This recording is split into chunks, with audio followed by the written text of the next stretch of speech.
ఇవాళ మోతీలాల్ నాయక్ ఒక నిరుద్యోగ యువకుడు నిరాహార దీక్ష గత 6 రోజుల నుంచి చేస్తూ ఉంటే రాష్ట్ర ప్రభుత్వం కానీ రాష్ట్ర ప్రభుత్వ అధికారులు కానీ కనీసం స్పందించకపోవడం ఏదైతుందో రాష్ట్ర ప్రభుత్వం యొక్క దుర్మార్గపు వైఖరిని తెలియజేస్తూ ఉంది. కాంగ్రెస్ పార్టీ నిరుద్యోగులకు ఇచ్చినటువంటి హామీలన్నీ ఒట్టి నీటి మీది రాతల్లాగానే మిగిలిపోతాయని చెప్పేసి భారతీయ జనతా పార్టీ భావిస్తూ ఉంది. వాళ్ళు చేసినటువంటి డిమాండ్స్ కూడా నిరుద్యోగ యువకులు కానిపోని డిమాండ్స్ చేయలేదు. మీరు మేనిఫెస్టోలో పెట్టినటువంటి డిమాండ్స్ మాత్రమే అమలుపరచాలని చెప్పేసి డిమాండ్ చేస్తూ ఉన్నారు.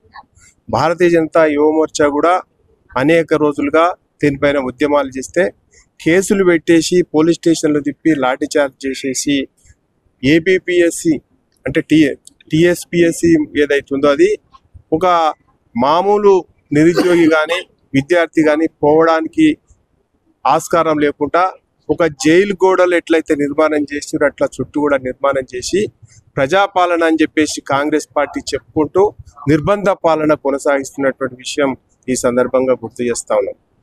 భారతీయ జనతా పార్టీ భారతీయ జనతా యువమోర్చా డిమాండ్ చేస్తూ ఉంది. రాష్ట్ర ప్రభుత్వ అధికారులు కానీ రేవంత్ రెడ్డి ప్రభుత్వం కాంగ్రెస్ పార్టీ ప్రభుత్వం మేము ప్రజాపాలన ప్రజల వద్దకు పోతామంటున్నారు.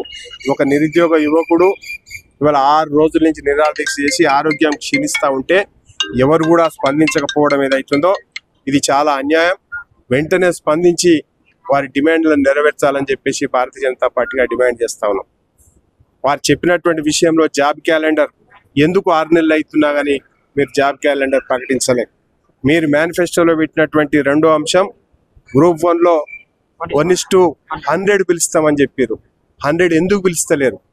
ప్రభుత్వం రాగానే 100 అనేది మారిపోతుందా?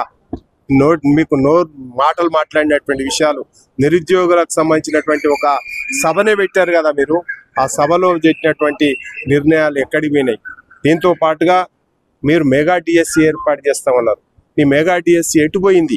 అసలు కాకులు ఎత్తుకపోయినాయా లేకపోతే రేవంత్ రెడ్డి ఢిల్లీలో తాకట్టు పెట్టి వచ్చిండా? విషయం చెప్పాల్సినటువంటి అవసరం ఉంది. గ్రూప్ 2 పోస్టులు పెంచుతానన్నారు. అన్ని రకాల పోస్టులు పెంచుతామని చెప్పేసి ఇవాళ మీరే చెప్పారు. 1200 ఉంటే 3000 చేస్తామన్నారు. 1300 ఉంటే 2500 చేస్తున్నారు. రకరకాల విన్యాసాలు చేసేసి ఇష్టానుసారంగా మీరు వాగ్దానాలు ఇచ్చి అధికారం రాగానే ఇవన్నిటినీ మీ ఆడబెట్టుకొని కూర్చున్నారో మీ సీట్ కింద అర్థమైతే లేనటువంటి పరిస్థితి కనపడతా ఉంది. కాబట్టి మేము డిమాండ్ చేస్తూ ఉన్నాం. భారతీయ జనతా పార్టీగా భారతీయ జనతా యువ మోర్చాగా మీరు వెంటనే మెగా డిఎస్సి ప్రకటించాలి.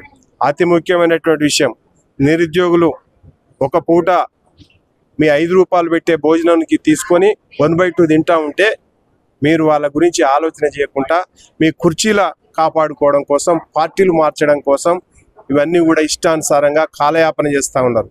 ఖబర్దార్ అని చెప్తూ మీరు వెంటనే నిరుద్యోగ సమస్యలకు సంబంధించినటువంటి విషయాలన్నిటిని కూడా పట్టించుకోవాలి. వెంటనే నిరుద్యోగ యువకులతోటి వివిధ యువజన సంఘాలతోటి మాట్లాడేసి కార్యాచరణ ప్రకటించాలని చెప్పేసి డిమాండ్ చేస్తూ ఉన్నాం. దీంతో పాటుగా ఒక్కొక్క ఉద్యోగానికి ఒక్కొక్క నోటిఫికేషన్కు ఇంకొక నోటిఫికేషన్కు కనీసం మర్యాద నన్ను ఉండాలా, ఒక వారము 10 రోజులన్నా ఉండాలా. కానీ మొత్తం కూడా నీ ఇష్టానుసారంగా నువ్వు టీఎస్పీఎస్సిని వాడుకోవడం కోసం ఇవాళ వెంటనే ఇవాళ నోటిఫికేషన్స్ వేసేసి ఒక పరీక్షను ఇంకో పరీక్షకు ప్రిపేర్ కాకుండా ఇష్టానుసారంగా చేస్తూ ఉన్నాం. ఇదంతా నిరుద్యోగులని మోసం చేసేటువంటి ప్రక్రియ అవుతుంది. కాబట్టి కాంగ్రెస్ పార్టీ మీకు అధికారం వచ్చింది నిరుద్యోగుల చోటి. మీరు ఈ రకంగా మోసం చేస్తే మీకు కూడా కాలం చెల్లుతుంది. వచ్చేటువంటి స్థానిక సంస్థల ఎన్నికలలో నిరుద్యోగులుగా ఊరూరా తిరిగి మీకు వ్యతిరేకంగా ప్రచారం చేయాల్సి వస్తుంది. ఖబర్దారని హెచ్చరిస్తూ వెంటనే రాష్ట్ర ప్రభుత్వం కాంగ్రెస్ పార్టీ స్పందించి మోతీలాల్ నాయక్ని నిరాహార దీక్ష నుంచి విరమింపజేయాలని చెప్పేసి భారతీయ జనతా పార్టీగా డిమాండ్ చేస్తాను.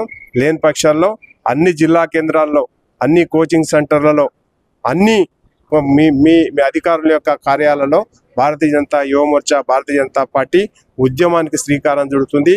దాని తర్వాత ఏమైనా ఇబ్బందులు వస్తే దానికి బాధ్యత మీరే వహించాల్సి వస్తుందని చెప్పేసి రాష్ట్ర ప్రభుత్వాన్ని హెచ్చరిస్తా ఉన్నాం.